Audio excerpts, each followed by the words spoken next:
Okay, so the PlayStation 5 was finally unveiled this past Thursday, less than a week ago, and I have to say I am so impressed, but this comes with some caveats that all of us need to be aware of before we purchase the PlayStation 5.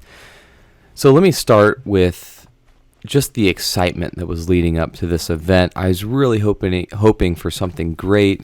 Now, Sony has skipped out on E3. This is technically the second year in a row Sony skipped out, but E3 was canceled in general anyway. It was supposed to go earlier this month in Los Angeles. And so it's no surprise that there was no E3 this year, but it also wasn't a surprise that Sony quit E3 last year, and it kind of makes sense. I mean, the year before a major console release, it doesn't really make sense to do an E3 if all you're showing is a few trailers and game demos, especially when they're so far early in the development process. And so I didn't really blame Sony last year when they skipped E3.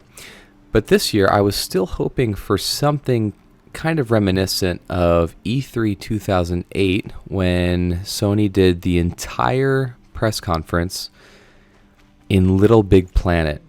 That had a amazing effect on me because not only were they advertising a new awesome game, Little Big Planet, but they also showed the power and capabilities of the PlayStation 3. And so I was hoping for something similar. It's really a shame in the last 7 years that ever since E3 2013, after the current gen consoles were they were advertised or released, they released the first information.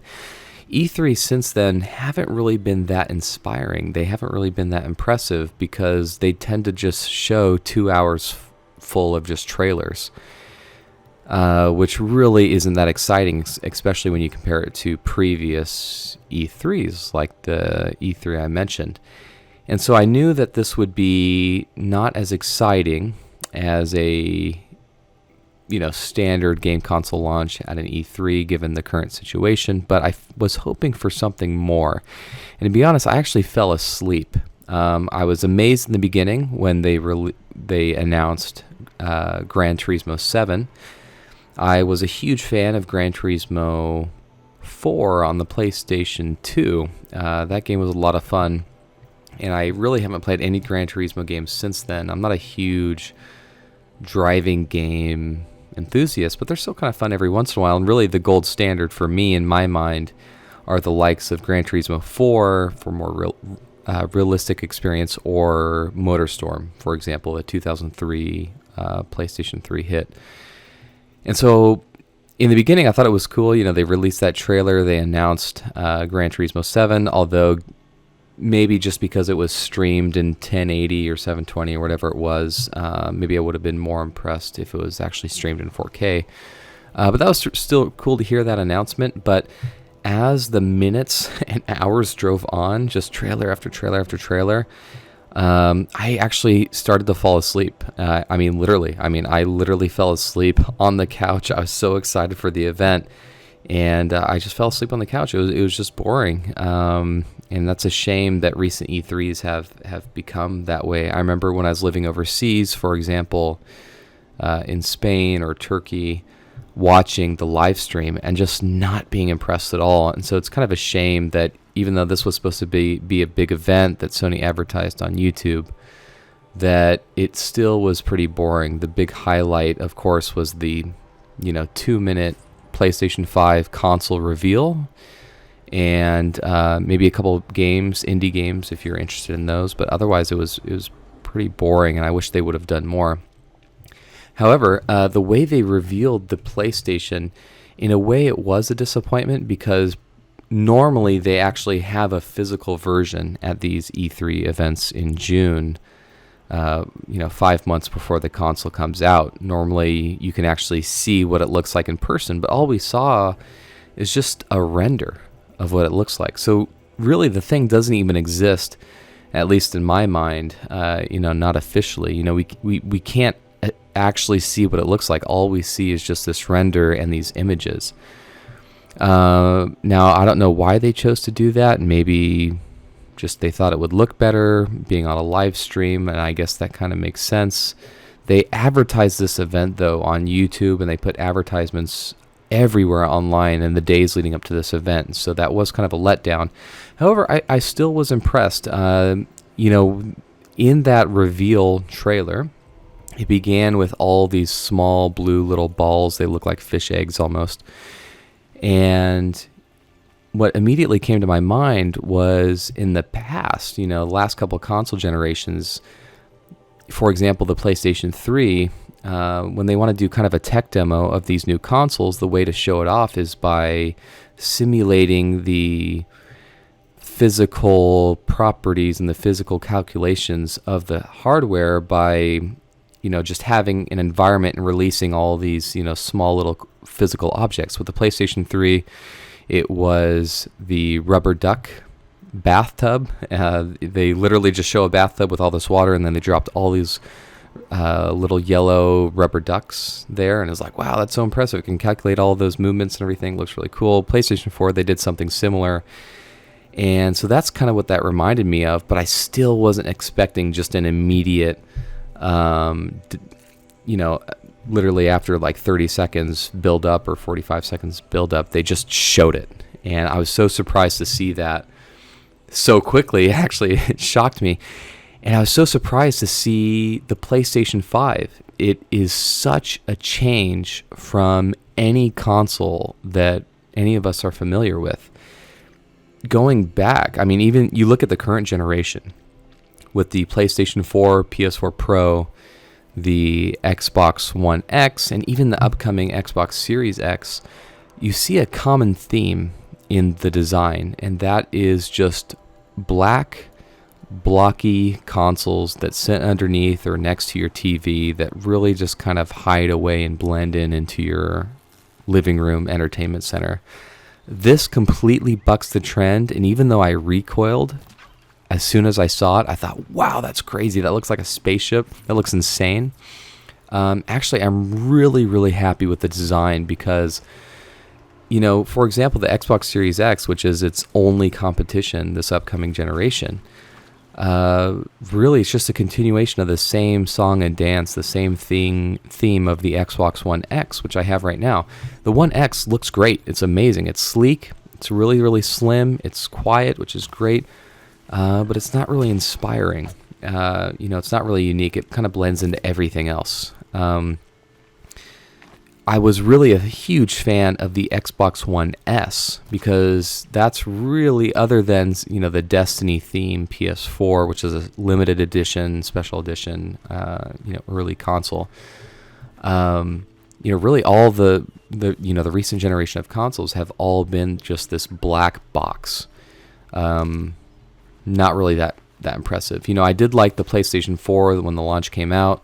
The slanted angles, I thought that was neat, especially when you had the blue status bar, that light on the top. That looked really, really cool. But for the last, decade plus, even you could even go back 2 decades, go back to the PlayStation 2. The PlayStation 2 was just of course, we're all nostalgic about the PlayStation 2, but that's just a big black box. Then you look at the PlayStation 3, okay, the top is curved, but it's still bulky. And then the PlayStation 4, okay, it's, solid black, kind of a slant, angle slant. The ugliest console of the past couple generations, in my opinion, is the PlayStation 4 Pro, which actually, that's what I'm playing on in this footage of Horizon Zero Dawn right now. It's a powerful console, it's great, but it's just so bulky and it looks so weird. And it's still not really inspiring. It's just solid black. And the Xbox Series X, the technology is really fascinating. As I understand it, it's just kind of vertical design with a large vent on the top, and it kind of has a double-sided dual motherboard setup, which is really interesting and really unique, and I'm curious to see how the cooling functionality works and how it'll sound and how it'll perform. But really, it's not inspiring. Just imagine having the Xbox Series X in your living room. it's not going to look any different than any console the last 10 years. It's just a big, solid black console. Especially you compare it to the current generation, the Xbox One X. Looks basically just like a twin. The shape has changed a little bit, but that's about it. The PlayStation 5 looks completely different, and I'm actually really glad they went with white because I was such a fan of the 1S and how that looked. I thought that looked so slick and so neat, and so I'm glad they did that. And of course, they already advertised, or they've released information on the DualSense controller however many months ago. I think it was back in February or something like that. And so all of us already knew the color of the controller would be black and white, predominantly white with secondary black tone. And so with all the prototypes and all the rumors going online in the months since, we all kind of figured that the PlayStation 5 would kind of be similar and mimic that tone. It would be black and white, and turns out those guesstimations were correct. It looks amazing. It's different. It's unique. It looks like a gaming console. It looks futuristic. It looks like a spaceship. That is cool. That is really, really exciting, and I'm really looking forward to it. The fascinating thing, though, is if you haven't seen it yet, because they didn't, nobody has ever seen this in person. Nobody outside of their company has seen what this device looks like in person. We haven't actually seen it, what it looks like in a pair of human hands yet. So we can only guess. And what some people have done online is they actually compared what the disc version looks like standing next to the disc version of current gen consoles and previous gen consoles, and they can kind of guesstimate the size based on the size of the disc tray, the disc feeder. And what it appears to be is that the PlayStation 5 will be larger than any current or previous generation console. It looks gigantic. It looks huge. And so that's going to be interesting to see how that fits in the, in our entertainment centers. But my theory for this, the reason why, if this does come to pass where it is bigger than every console we've, ever had in our living room before, my thinking is that this was a conscious decision because the PlayStation 4's cooling was so poor. It was horrible. You play Horizon Zero Dawn or Call of Duty or Uncharted. All of these games, even though they're Pro enhanced and they look really, really great, they cause the PlayStation 4 Pro to go into overdrive and literally sound like a jet engine. You play any 4K checkerboard rendering, high quality game on the PlayStation 4 Pro, and it literally sounds like a jet engine. I mean, it is embarrassing how loud it is. And it's even more embarrassing when you put it right next to the Xbox Series X, which can do native 4K in games like, Assassin's Creed Origins or Odyssey, and it's silent, and that's because of the vapor cooling. And so I think initial impressions, or initial quotes from some of these industry executives, Sony representatives, they're all saying that, we're making it bigger because of airflow. And that just reminded me of the Xbox One when it launched.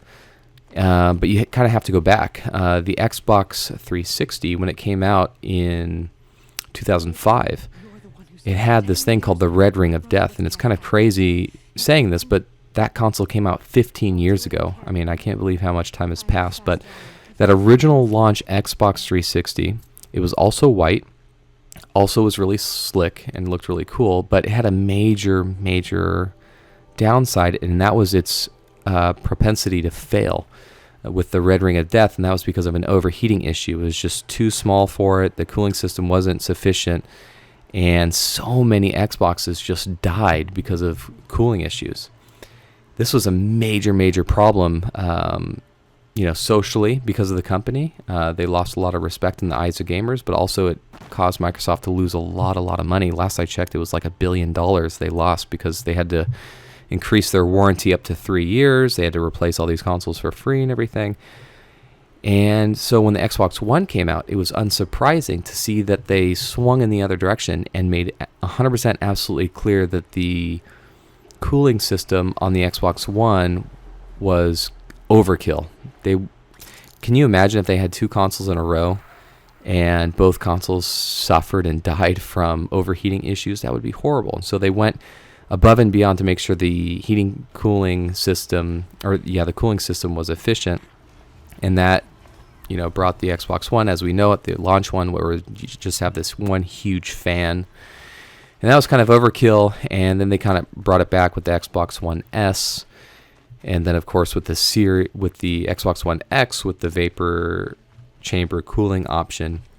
Clearly cooling was a focus, and I'm glad that Mark Cerny admitted during his recent, I think, GDC conference, where he basically admitted, yes, the PlayStation 4 Pro had a horrible cooling solution. It was not good, and so with that in mind, they are designing the PlayStation 5 to be more efficient and to be better and to be quieter, and it seems like that is their solution, is to make the console larger, to make it quieter. And so what's so unfortunate is we don't know actually what this console looks like in person. We only know these digital renders, and so I really look forward to seeing what this looks like in person. And honestly, even if this console is bigger than any console we've ever seen before, that would be a shame, because I do tend to travel a little bit and take my consoles with me. I really hope that the render is kind of overkill and it's really smaller than it actually appears to be. But at the end of the day, as long as it's a forward-thinking console with powerful internals and a good cooling system that will last, and also a cooling system that's not ridiculously loud like the PS4 and PS4 Pro,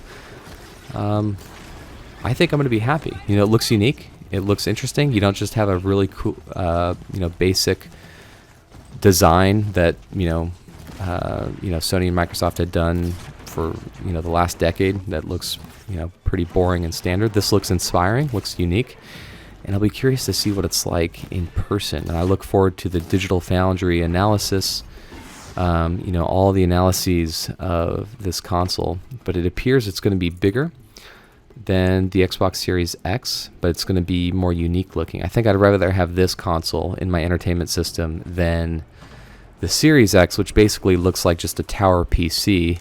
And it's good timing to talk about that, because I actually just sold my Asus desktop PC.